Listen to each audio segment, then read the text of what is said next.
kind of a little excited about this one, our Java Jawn, aka Coffee Chats. Java Jawn. Today, Java Jawn. So today's conversation, I know we're talking about, is how to build a marketing dream team. And so what's funny is that, you know, a lot of clients and just folks in general, they think marketing is strictly the collateral side of things. You know, the design, the you know, oh, I have a website, or you know, whatever I need to give to my sales team. But marketing is a little bit more than that, as you and I both know. And so in order to have a great team, you need to look at things in a couple different ways. So I kind of broke it down, kind of high level overview. What are the 5 main key components, not necessarily each staff member, but like the 5 key components to building the marketing dream team. Right, the skill sets or the generalities of it. Yeah, yeah. So number 1 is research and development. Yep. Number 2, we have marketing strategist. 3, you have creative operations. 4 are the channel owners. And 5 is the performance analyst. And so let's kind of break down each of those areas and kind of talk it into whether layman terms or how it actually applies to a business. And these components here could be anything from small business all the way up to mega fortune, you know, 100 companies. Yep. We work with all of them, so we know the gamut of it. However, understanding that if you're a smaller company, you're going to have to pare down. Clearly, you're not going to do what these mega corporations do. Yep. But the elements and the segmentation of that marketing dream team still applies. Well, I think the important thing here to realize is that what we try to do is make sure people understand it's a 360-degree marketing process, not just the one part of one of your 5. Right, right, exactly. Like a full, well-rounded approach to building that proper marketing team. So let's start with research and development. We have data analysts and behavioral specialists. So I know how we yin and yang here at Beholder, it's you are the data analyst side of things. I data. I almost kill it with data. That's just what I do. It's a little too much, yeah. But that's what makes us what we do. Yeah. And I think data is important because realistically it gives you a numerical value. Big data in itself in that fashion allows you to be in a position to have concrete information on how things move from your marketing perspective. And I know I'm big on data, but you have a big component when it comes to behavior. Yeah, behavior is a big part of what you do. A lot of folks, what they may not know, I know the folks here at Beholder do, but and our clients definitely do. But my background's actually neuropathology and statistics. So there's a psychology behind it. So yeah, data is important when you're dealing with statistics. And so what I like to do is pulling from that information. Okay, great. Here's the data. Well, as anybody knows, that you can siphon it off and go 30 million different ways. What we like to do is take that approach back and say, okay, how does it relate around your target audience? What is their behavioral pattern? So yeah, while you may be looking at these numbers, when's the best time, or when's this, or you know, the quantity, or whatever the case may be as far as what we're pulling in the data, but what is their actual behavior patterns? What's their life like? What is the perceived value of this particular target demographic, and then what are you supposed to do with it?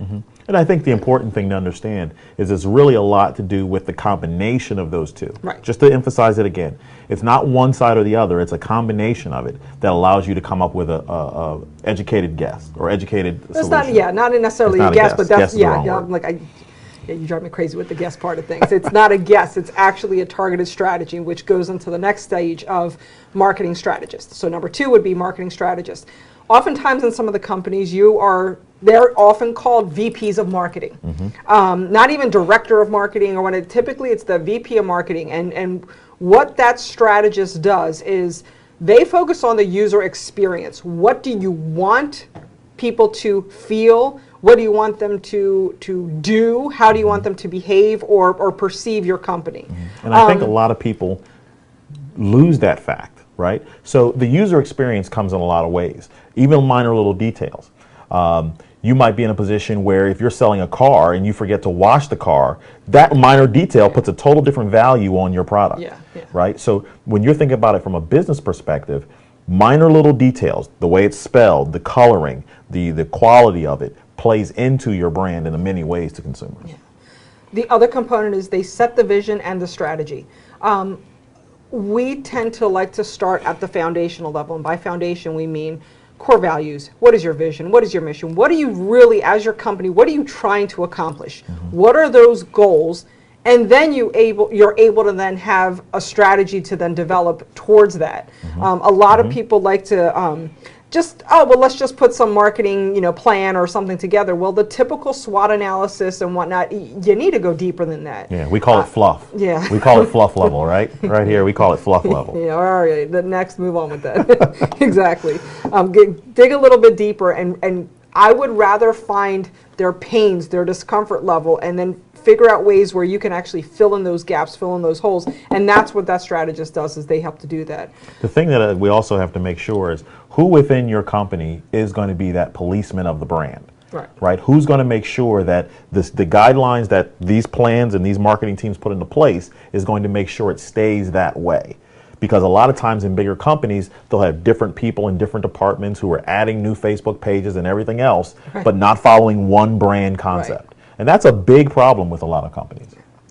One more component for this marketing strategist is they grow lifetime customer value. And while that may make sense on the bigger scope of things, what I like to tend to focus on is there's actually two aspects about it. You want to have a customer for life. So lifetime consumer, lifetime customer, and I'll give you the example of, say, we had children, Johnson & Johnson. I knew for a fact I trusted that brand, and they were going to have me for life. I knew they were going to have no tears, no tangles, or whatnot, and I could trust them, and absolutely they stuck to that word. However, the other aspect of it is when you're looking at a customer value side of things is actually on the internal component. So that was the external as far as how my experience was with that particular brand and how I want to keep coming back to them. But on the internal side is building that customer database, building that e-newsletter database, as well as your CRM formats, whatever you use, and building those assets, those internal assets, as well as all of your social media assets, all of the likes and the followers and the shares and the mentions and all of those type of things really start building up, which when you go back to that data and come up with those numbers, you're also seeing that measurement. Are we growing? Or if you're a smaller business and you have a base of, say, just to throw it out there, say you only have a base of 1,000 and you're trying to grow to 5,000. Well, when you're growing, you're able to then see, wow, we're up to 1,500 in X months. We're up to 2,000 in Y months, and then continue to grow from there. So that also helps you not only on the revenue side of things, but there could be mergers, there could be acquisitions, there could be a way that you may want to position your company to leverage that consumer base, your database, for your own benefit too. Well, let the data guy say his piece here, right? So the important thing to remember is you're developing profiles for these people, right? So if you have a particular market segment that you're working with, it's important to know that data, to know who they are, because you're talking to them, not talking about yourself. Very important. That's where the next part of things go with creative operations. I love creative too. I'm a data creative guy. Yeah. So yes, you are. Yes, you are. Well, this is where and what I call internally, containing the bag of cats crazy. Like you really gotta keep them contained, and that strategy and that information helps them know how creative they can be within a certain defined area. Don't go pinging over there, or don't go over. We are living in this world. You want to ping all you want in here as far as a creative team, absolutely. But if you start going outside of that, you start breaching on the boundaries of, well, is that really part of our values and our mission and our vision and how we attract our customer base? So one, the creative operations team, they build creative content, that simply. Two, they ensure the message and the content are right for the customer. And this is where, or consumer, if you would, because this is where you were saying, and we get this a lot, our role in marketing is not to appease the client. Our role, right, so client A, our role is not to appease them. Of course they have a say in things, and of course there's going to be approval processes. Our role, though, is to appease the consumer. Because we need to tap them. Is the one that comes back to our client. Right. And whatever that consumer is based on the definition, but that consumer is where really our target is. Yes. So after that, after the creative is done, and let me be broad enough here, and we can talk forever. Actually, we're going to have another one about creative itself. It is anything and everything from traditional perhaps brochures and business cards and letterhead and all that type of creative design and how it impacts your brand, over to gifts or letters or mailers or postcards and all that other fun stuff. But we have to remember the slew of other materials that's involved in the digital world, in the content marketing world, in film and video. You have to understand that each one of them plays a role. So you have writers and you have producers, you have editors, you have photographers, graphic designers, web team.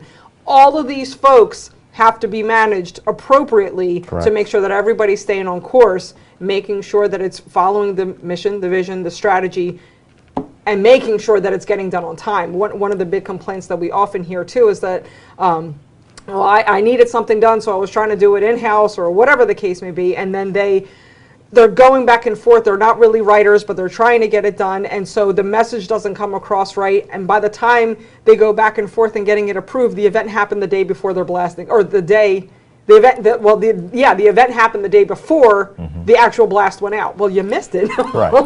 Or what tends to happen from that is they miss the opportunity to create a great user experience because they're rushing to get the results done. Right.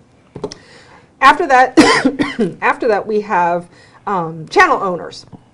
Channel owners is, how do you share this information? For right now, let's speak, not necessarily, I don't want to even talk about the sales team, because the sales team themselves are channel owners. Correct. I'm not going down that route. Plus, it's separate from marketing. Even though people combine it, it's separate. Yeah, sales and marketing are very different, and that's why they call it a sales channel, a sales funnel. It is what it is. But what I want to speak more of is your social media marketing advocates. You need to keep the conversation going. You want engagement, and at the end of the day, what people really don't realize is that it's actually customer service.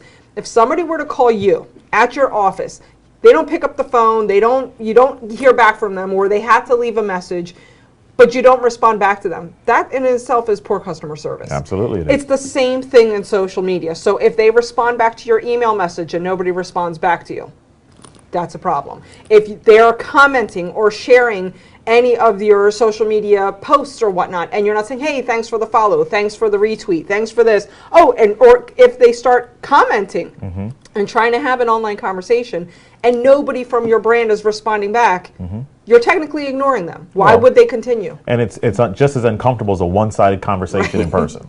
Right. Is realistically the Pretty case. much. After that, you have the performance analyst. Measure. Back to your data. A lot of people, back to data, a lot of people forget to follow up on the measurements that they've just spent 4 or 5 channels getting to, is measuring what happened. And the key part behind it, taking a truthful look behind that information. Not just going, I can take, let me just rephrase it. I can take data and I can reposition that data in 400 different ways. But if you're not taking a truthful look at the data from an objective standpoint, you're going to take your marketing in a bad direction. This particular position here, though, it's not the original research and development of your consumer. Yes. This is actual research of the result of your campaign. Correct. Of the creative that you put out there and how you shared it. It's a result of that. So here's the thing: when you're looking at a marketing dream team, again, here are the 5 main points and how these all fall into place. It's evaluate, plan, create, share, and measure.